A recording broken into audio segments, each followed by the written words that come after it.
땅이 새로운 영적 바람을 불었고, 감사하기도 여러분 정말 하나님께 감사하셔야 됩니다. 오늘 우리는 더더욱 감사 뭐냐, 제가 기도하면서 이 준비하면서 하나님께서 24년 된 이 교회를 하나님이 영적으로 장자의 권세를 주시다는 겁니다. 이러되면 아멘 돼야 되는데 120년이 오래됐냐 짧았냐 그게 문제 아닙니다. 야곱의 12아들이 있었지만 르우벤이 장자였습니다. 그러나 실질적으로 육적인 장자는 요셉이었고 영적인 장자는 유다였습니다. 넷째 아들 유다와 11번째 아들 요셉이 장자의 권한을 가져왔습니다.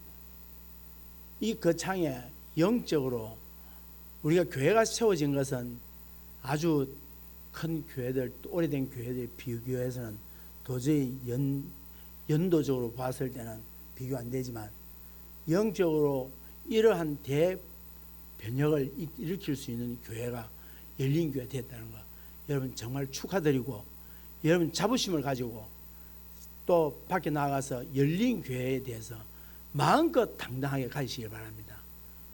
하나님께서 왜 이 교회를 세웠을까 여러분 깊이 생각하시고, 그리고 그동안 기도해 주시고 그 다음에 또 헌금해 주시고 또 와서 봉사해 주시고 말없이 이름도 삐도 없이 수고하신 여러분들에게 하나님께서 큰 은혜를 베풀 줄 믿습니다.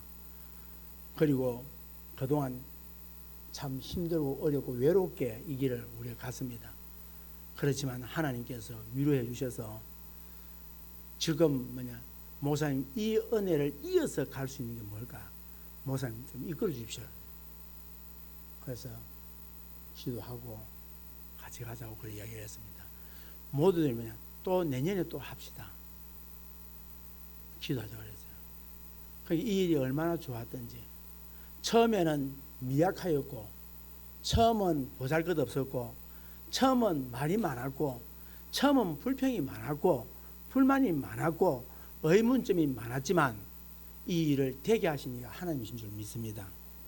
이 일을 되게 하신 이가 하나님이시라는 거예요. 상상할 수 없던 일들이 일어나고, 그날 날씨가 그렇게 좋을 수 없었고, 그렇게 더 기도했으면 한도에 오를 것 같아요. 그 정도로 하나님께서 우리에게 긴급하게 그 창땅을 향한 하나님의 마음이 있다는 것을 볼 수 있습니다. 여러분 감사합니다. 고맙습니다. 수고들 많았습니다. 앞으로 영적으로 이 그 창땅이 새롭게 변화되는 일에 우리 열린교회가 지속적으로 쓰임받고, 우리 장로님들이 입술이 다 터지고 그랬어요.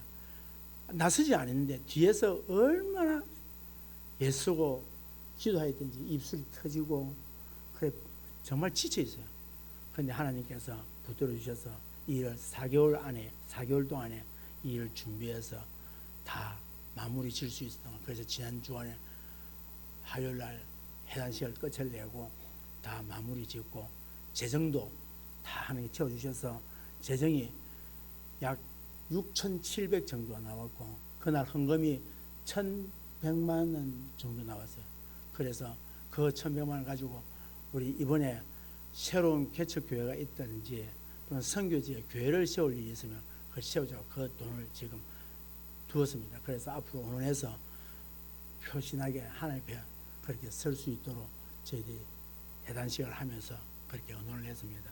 그래서 성도들의 수고와 그 예심이 얼마나 큰지, 그래서 앞으로 우리 열린 교회가 영적으로 살아 있어야 거창이 살고, 우리 열린 교회가 기도해야 거창이 살고, 우리 열린 교회 성도들이 변화되어야 거창이 살고, 우리 열린 교회가 기쁨이 있어야 영적으로 살아 있어야 거창이 살 줄 믿습니다. 그런 자부심을, 영적인 자부심을 가질 수 있는 여러분 되기를 주의 이름으로 축복합니다. 우리 찬송 하나 하겠습니다. 제가 오늘 이 찬송을 하자는 이유가 있습니다. 다 같이 찬송가 523장입니다.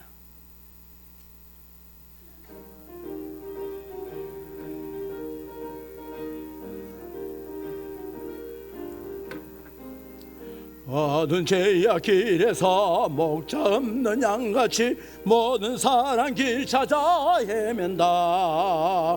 자비하신 하나님 독생자를 보내서 너를 지금 부르니 나오라.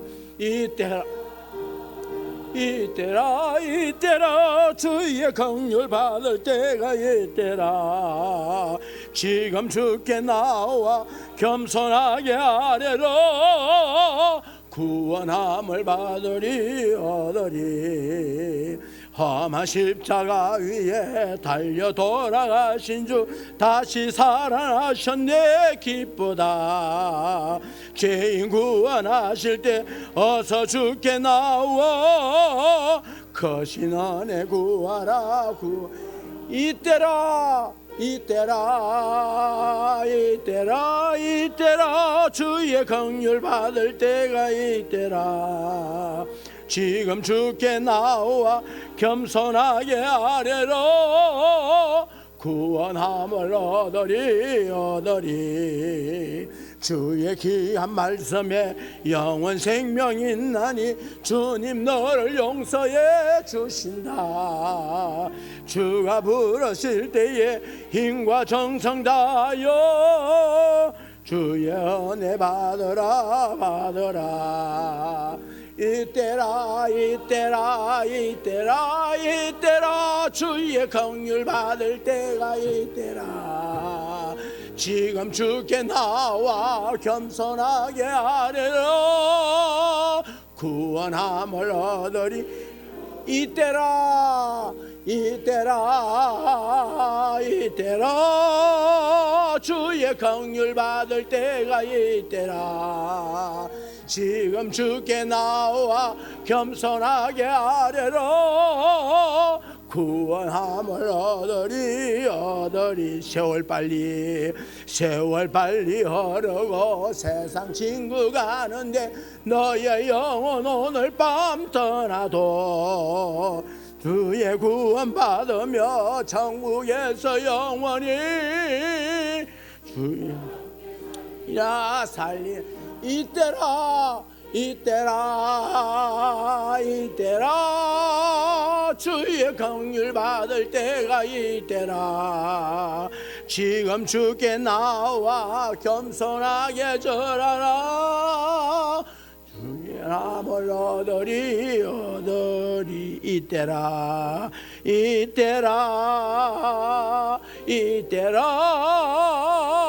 주의 긍휼 때가 이때라. 지금 주께 나와 겸손하게 아뢰러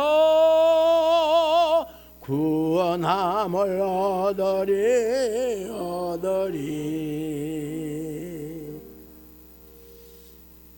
때가 마냥 있는 게 아닌 것 같아요. 때가 마냥 있는 거 아니에요. 우리에게 이 때가 다시 온다고 아무도 보장할 수 없습니다. 하나님이 주실 감동에 있어서 그 감동을 가지고 삶에 적용이 되어야 됩니다. 하나님이 감동 주실 때에 그 감동을 제한시키거나 성령의 능력을 제한해 버렸을 때는 다시는 회복이 불가능하다. 그러므로 은혜 주실 때에 은혜 받고 하나님께서 시키실 때 일하고 하나님께서 복음 전하게 할 때에 복음 전하고 하나님께서 우리에게 쉬게 할 때 쉬어야 됩니다.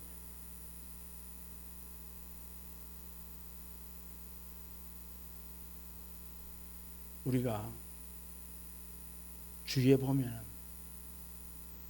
절에 가시는 분들 봐요.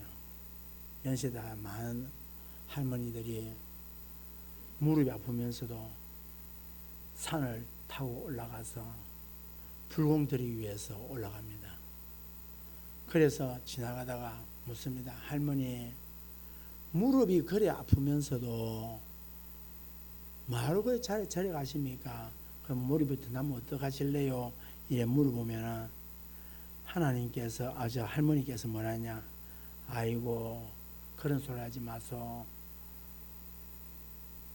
여기 계시는 부처님이 우리 집안을 지켜주셔서 얼마나 든든한지 모른다고. 그리고 부처님 덕분에 내가 지난달에 무릎 수술해가지고, 지난번에 무릎 수술해가지고 내가 이만큼 건강해졌다고. 그리고 부처님 덕분에 우리 아들이 공무원 시험에 합격했다고.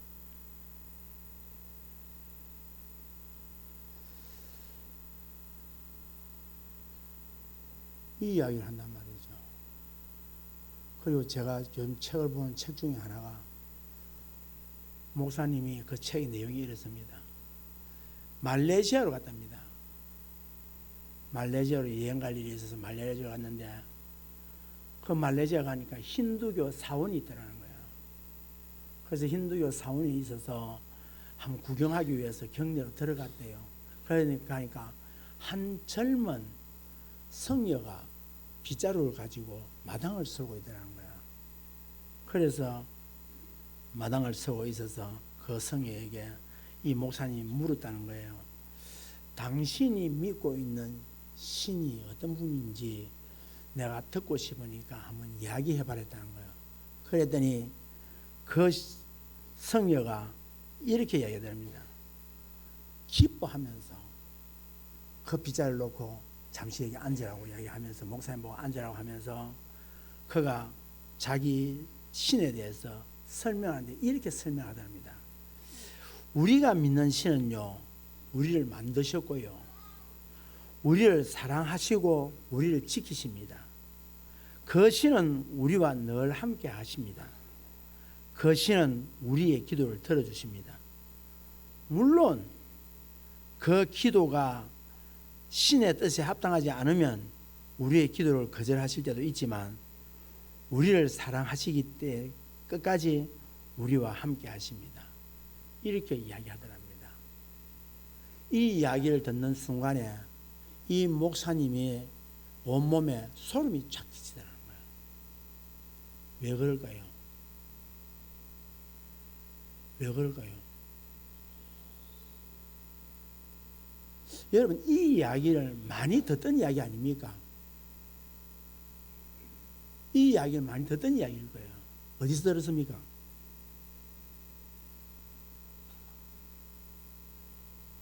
이 목사님이 설교 강단에서 설교하는 내용입니다. 그리고 이것을 우리는 신앙의 고백이라고 하고 우리는 기도하기도 했습니다. 그렇다면 우리 기독교와 이 다를 바가 뭐가 있어요? 그 할머니와 그리고 이 힌두교 성녀가 한 말과 다를 바가 뭐가 있습니까? 뭐가 다릅니까? 인간에게는 종교적인 본능이 있습니다. 종교심이 있어요. 인생이라는 험한 길을 걸어갈 때에 자신이 무력함을 느끼게 되는 순간에 종종 찾아옵니다. 내가 한없이 무력하구나. 내가 할 수 없구나. 자신이 어쩔 수 없다 할 때 내 인생이 참 불공평하구나. 죽음이라는 것은 피할 수 없구나. 그러면서 좌절하고 절망을 합니다. 이 좌절과 절망을 이길 수 없습니다. 그래서 무엇인가 붙들어야 되겠다 하고 붙든 것이 뭡니까? 신입니다. 종교입니다. 그것이 뭡니까? 절대자입니다. 그 절대자를 향한 열망은 신을 떠올리게 만들고 저마다 각자 다른 형태의 수호신을 만들고 그것을 숭배합니다. 여러분, 우리 멀리 볼 것 없습니다. 신천지 이만희, 그들은 죽으면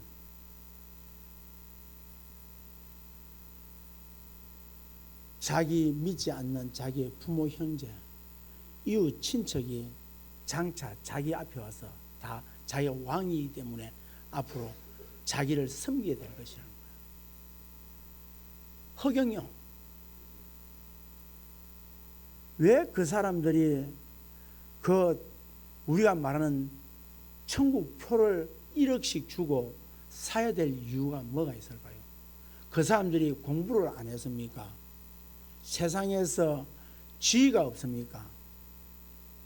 그런데 허경영이라 하는 사람의 이야기를 듣고 천국의 티켓을 사고 있고, 그 다음 그 물이 무슨 물인가 모르지만 또 자칫 잘못하면 또 명예훼손죄도 걸리라.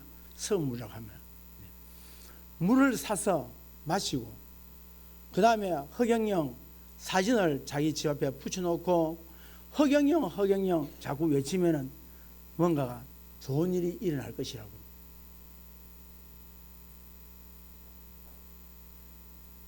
왜 거기 가서 갈까요? 이곳에도 신천지에 갔다 오신 분도 계십니다. 왜 그럴까요?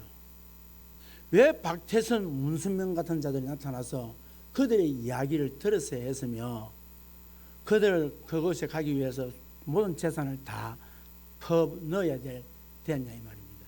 이유가 뭐냐 이 말입니다. 절대자를 찾고 싶은 마음이에요.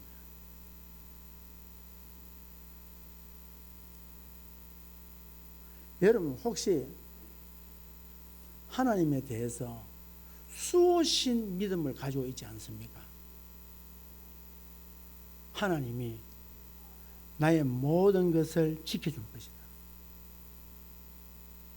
잘되게 해줄 것이다. 병낫게 해줄 것이다. 부자되게 해줄 것이다.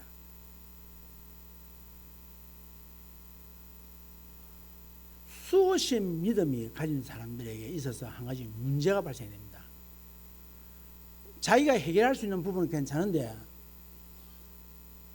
삶에 내가 해결할 수 없는 고난이 닥쳐왔을 때에 그때에 그 신앙을 유지하느냐 못하느냐 달렸습니다. 수호신 신앙은 못합니다.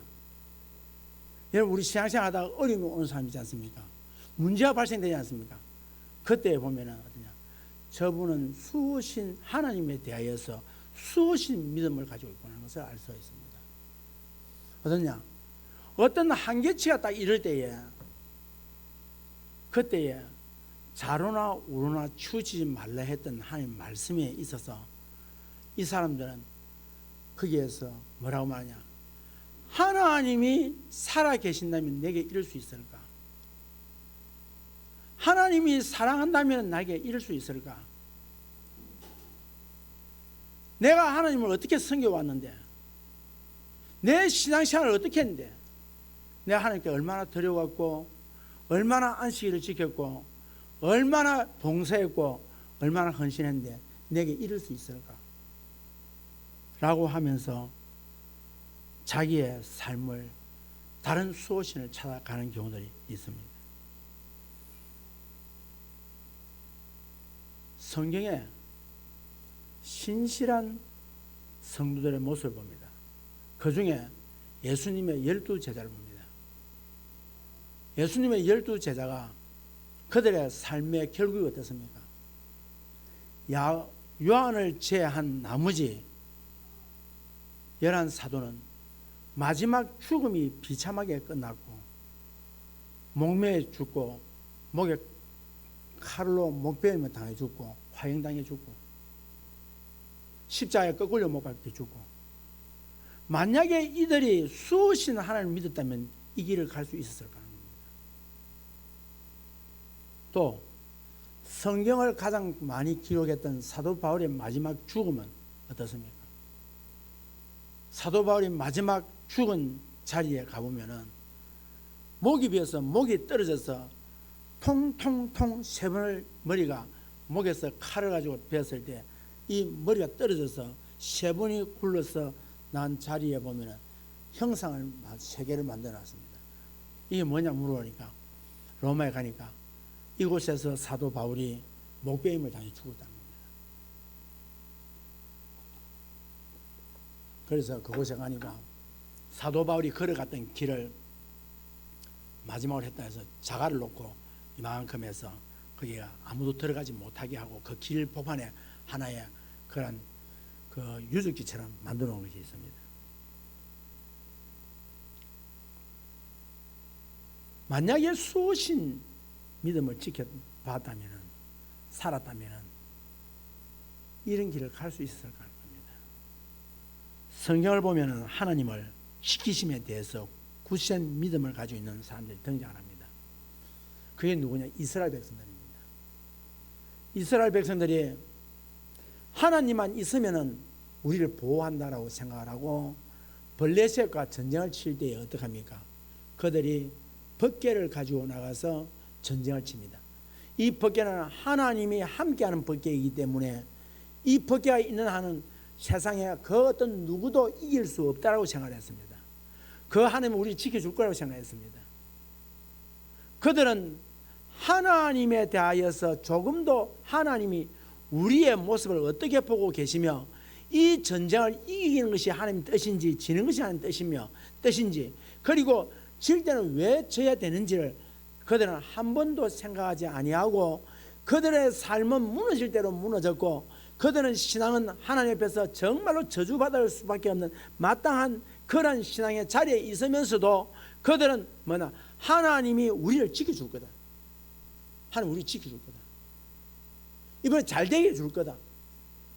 난 결과 이스라엘은 그 번개를 빼앗기고 그 전쟁에서 철저하게 실패하고 말았습니다.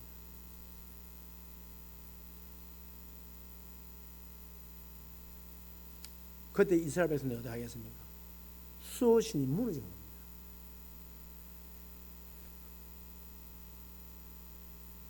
여기까지가 뭐냐? 믿음에 들어가기 위한 초입의 단계입니다. 아직 믿음의 자리에 들어가지를 못했습니다. 만약에 여러분이 오늘 이 시간에 이 추수감사주일 날에 우리가 진짜로 무엇을 감사해야 될 것이냐라는 것을 우리 살펴봐야 됩니다. 우리가 하나님 주신 이 땅에 주신 많은 것들이 있습니다. 그 감사는 맞습니다. 그러나 진짜 감사가 뭐냐는 거예요. 뭘 감사하기를 원하냐 하나님이. 자, 수신 하나님을 믿는다면은 여기까지입니다.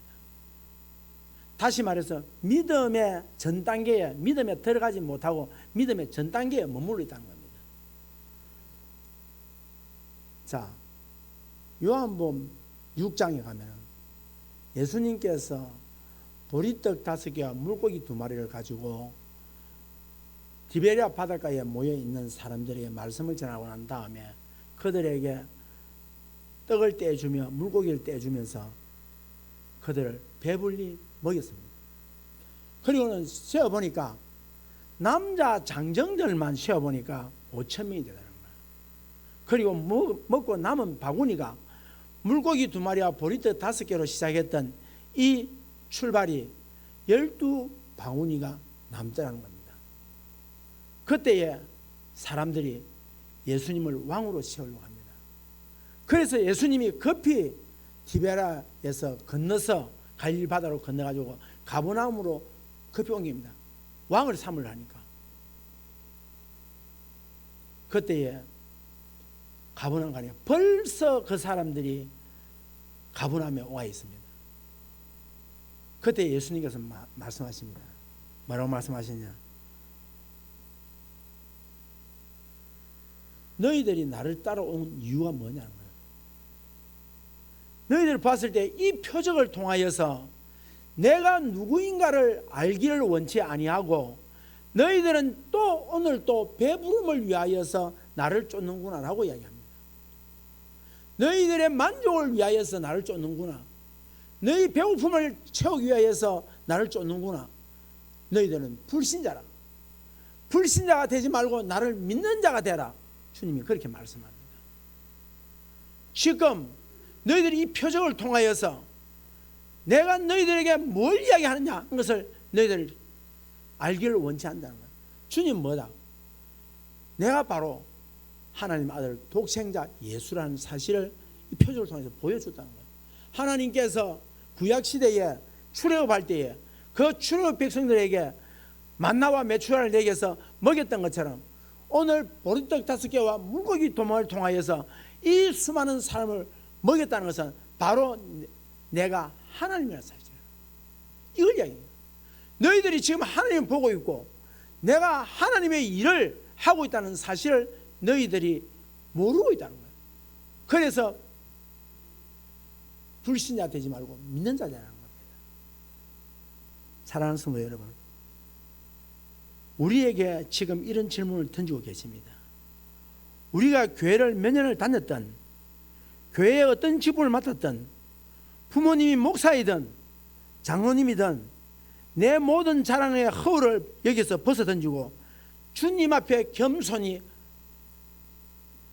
물어야 할 게 하나 있습니다. 주님, 당신은 누구이십니까?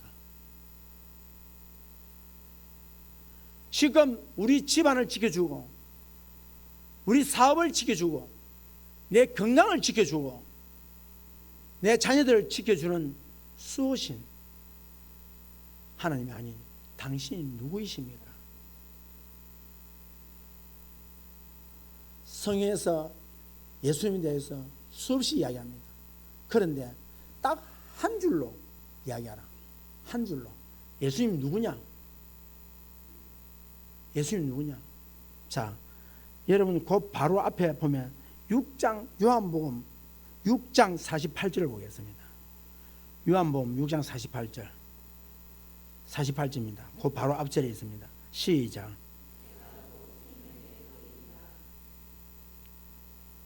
한마디로 주님 이 말, 내가 생명의 떡이다.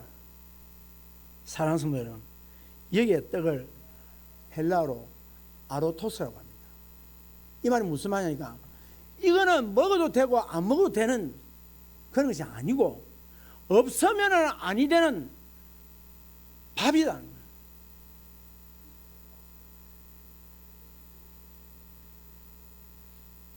예수님은 우리를 향하여서 말씀합니다. 나는 생명의 양식이다. 너희에게 내가 필요하고 그리고 필요한 이유는 너희는 죄로 말미암아 지금 죽어 있다. 너희는 스스로 살아있다고 생각할지 모르지만 팔다리가 달려있고 걸어 다니니까 그렇게 생각할지 모르지만 사실은 너희들은 죽어 있다는 겁니다. 왜냐고요? 죽어 있는 이유가 뭐냐? 우리엔 죽음이 있습니다. 우리의 영생이 없단 말입니다. 이 땅에서 우리에게 영생이 있어야 살아있는 삶이지 영생이 없으면 죽은 자란 말입니다. 그 영생은 영원히 살 수 있는 생명의 양식은 누구밖에 없다? 나밖에 없다. 나를 영접하라. 영접하는 자, 곧 그 이름을 믿는 자에게는 하나님의 자녀가 되는 권세를 주셨다. 그 말이 무슨 말입니까? 영접하는 자에게는 영원히 살 수 있는 예수의 생명이 있다. 나를 믿어라. 이 이야기입니다.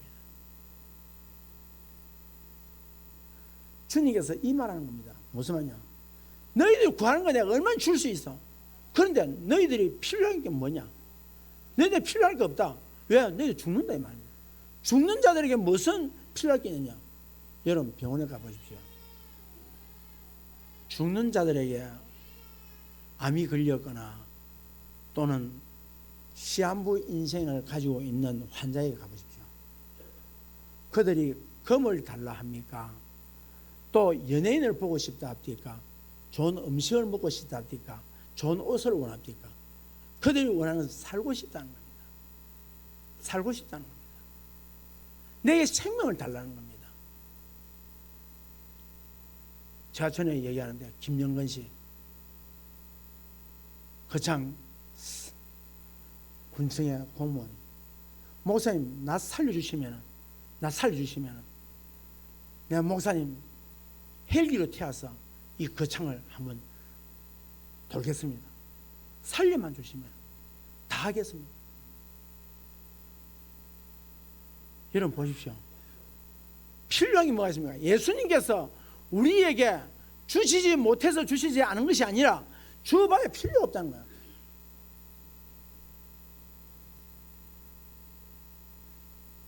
내가 너희 모든 필요를 채워준다 해도 영생이 없으면 그게 무슨 소용이 나는 거예요. 그런데 아무도 너에게 줄 수 있는 영생을 줄 수 있는 자가 아무도 없다. 그러므로 나 외에는 너희들의 영생을 줄 자가 아무도 없다는 겁니다. 그래서 오늘 예수님이 본문 53절 54절 말씀하는 겁니다. 다시 읽습니다. 53절 54절 시작.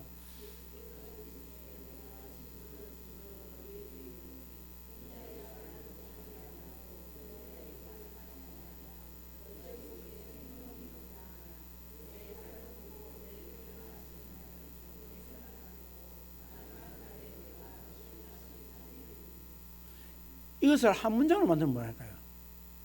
예수님은 영생을 주시는 분. 예수님은 영생을 주시는 분이다. 이걸 두 자로 만든다면 어떻게 만들까요? 예수는 뭐다? 구원이다. 예수는 구원이다. 너희를 살려주고 너희를 영원한 멸망에서 영원한 생명으로 옮길 줄 아는 누구밖에 없다? 예수밖에 없다는 거예요. 그런데 여러분 이렇게 질문해 볼까요? 여러분 구원 받으셨습니까? 구원 받으셨습니까? 예. 여러분이 아멘한 대로 예수 생명이 여러분 안에 있어서 모두가 구원받기를 주의 이름으로 축복합니다. 그런데 여러분 한번 우리가 고민을 해봐야 합니다. 혹시 구원받다니까 받은 거로 믿고 있지는 않습니까? 여러분 그러면 내가 구원받았다라고 하는 것에 대해서 확신을 할 수 있는 것이 있습니다. 내가 구원받은 게 있다면 그건 뭐냐? 구원받은 사람에게서 나타나는 공통적인 특징이 하나 있습니다.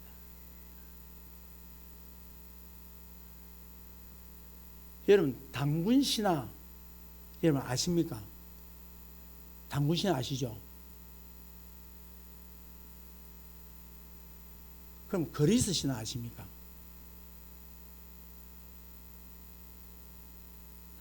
자, 그럼 이순신 장군 아세요? 이순신 장군. 자, 이순신 장군에게 여러분 우리나라의 역사 속에서 이 나라를 외적으로부터 구해 주신 분입니다. 그분에게 정말 여러분 어떤 분을 생각하십니까? 이 나라의 영웅입니다. 그런데 여러분 그분에게 감사하세요? 감사 안 하세요? 그분으로 인하여서 여러분 인생이 바뀌었습니까? 변화가 있습니까? 혹시 당군 신화를 알고 있는 것처럼 내가 아는 것으로 지금 믿고 있다고 생각하지 않습니까? 로마서 10장 9절에서 10절에 네가 만일 네 입으로 예수를 주로 시인하며 또 하나님께서 그를 죽은 자 가운데 살리신 것을 네 마음에 믿으면 구원을 받으리라. 사람이 마음으로 믿어 의에 이르고 입으로 시인하여 구원에 이르니라. 마음으로 믿는단 말이 무슨 말입니까? 전심으로 어떤 일을 대한단 말이에요.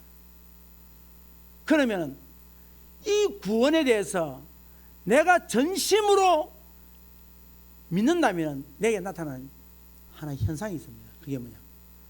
감사합니다. 감사합니다. 여러분 왜 감사가 우리 구원 이야기할 때 감사한 줄 아세요? 이런 겁니다. 그분이 나를 위해서 죽었대. 그래서 감사하지. 나를 위해서 죽었대. 그분이 내 죄를 위해서 죽었대. 그거는 여러분 감사할 일이야. 여기에 감동이 있습니까?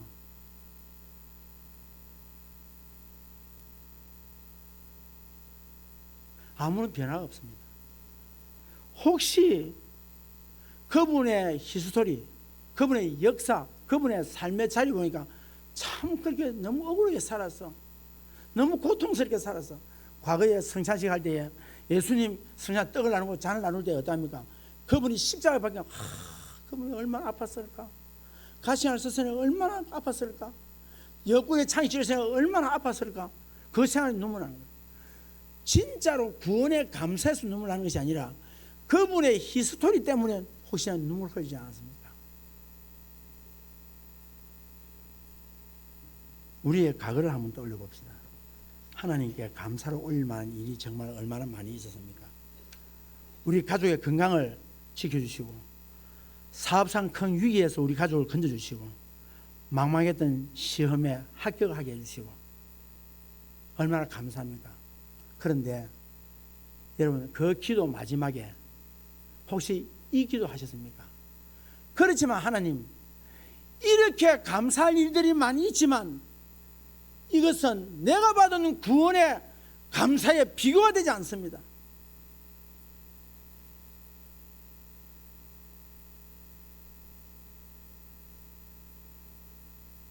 자녀가 결혼할 수 없었던 자녀가 기도해서 결혼하게 되었고, 취업이 안 되는 자녀가 기도해서 하나님께서 그곳에서 취업이 되게 해주시고, 하나님께서 자녀를 낳지 못하는 자녀가 기도해서 자녀를 낳았다는 거죠.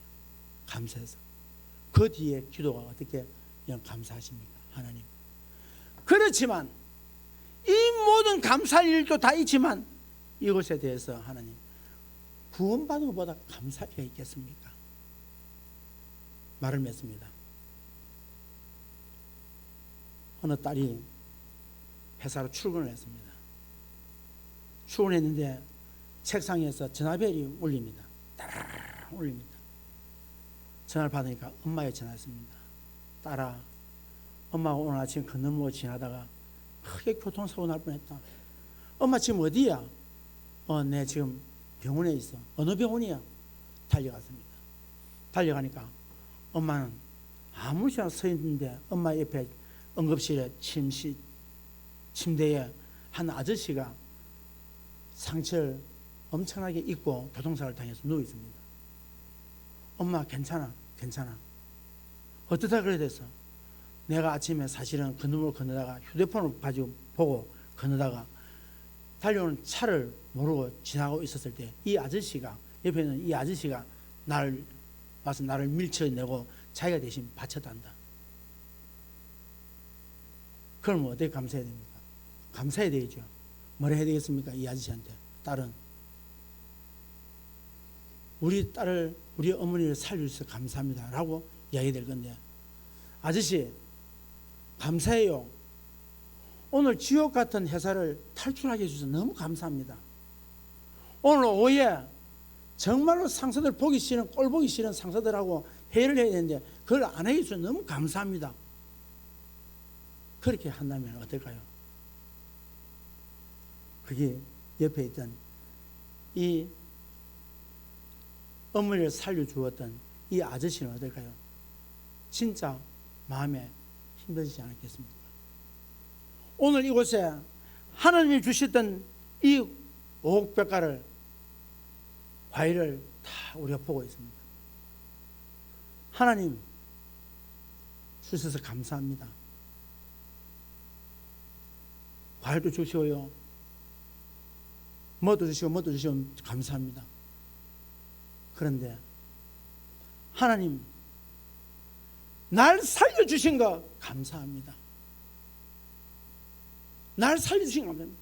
우리 자식을 살려주시고 내 남편을 살려주시고 내 아내를 살려주시고 내 부모님을 살려주시고 내 자식을 살려주시고 내 이웃을 살려주신 거 감사드립니다. 살려주신 구원의 은혜에 무엇을 비교할 수 있겠습니까? 라고 하는 우리의 감사가 있어야 되지 않겠습니까?